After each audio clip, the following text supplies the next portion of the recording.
Well, it's just over 1 week to go until South Africans head to the polls. eNCA's election bus is in Tshwane this morning, and that's where we find Yuveka Rangapa, who is with the bus. Yuvi, good morning to you. So whereabout are you, and what's the plan of action today?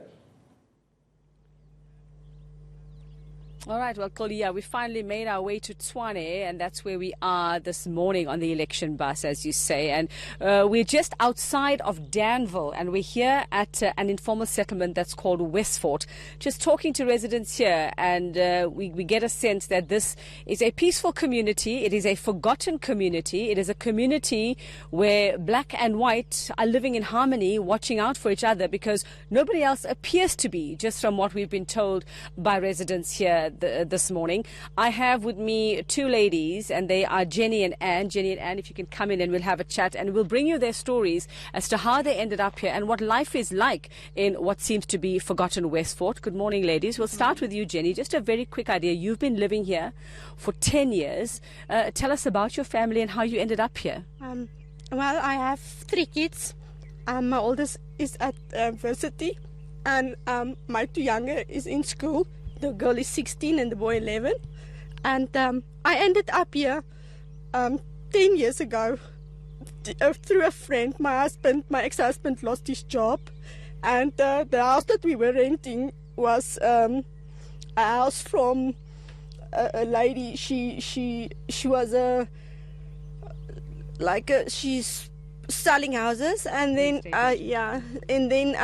we had 24-hour notice because we couldn't pay the rent anymore, and she sold the house, so we had nowhere to go. Okay. Well, Jenny's quite emotional, Chloe, as you can hear, and just having chatted to her before we got on camera, her eldest is at university and gets supported by NSFAS, so she's able to live elsewhere. Her other 2 kids come back here to these makeshift homes every day. Let's chat to Anne, who had her kids taken away from her, and just a little bit about your story. Okay.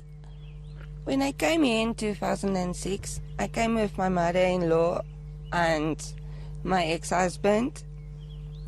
So then I got pregnant because for 9 years we didn't have kids. And then people started talking and my kids were taken away. So just in 2017, I left my husband and I found my boyfriend who I'm staying with now. So I just want to know that we want better, like electricity and running water.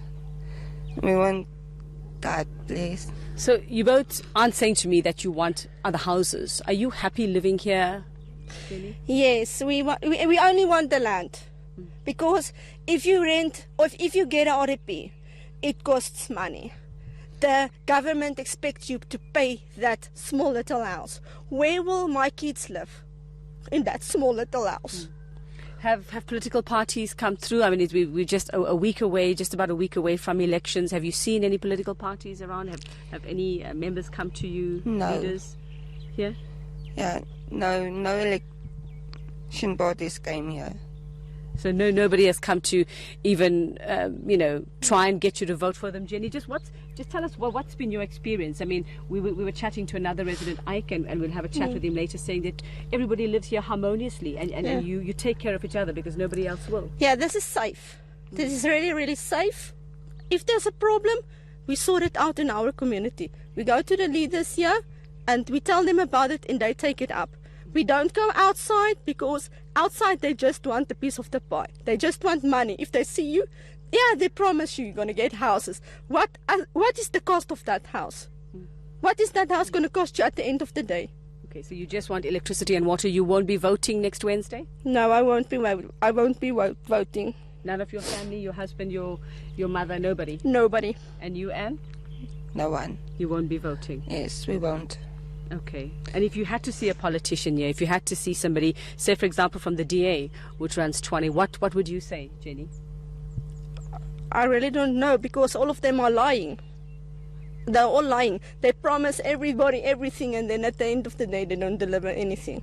So who must you trust? Who must you be comfortable with speaking, because all of them are just lying, and if they get money for projects, they just put the money in the pockets. That money doesn't go to us. Okay, and Anne, just a last word from you. Well, if we can just get water and electricity, that would be fine. That would make you happy, and you'd Yes. continue to live here. Yes.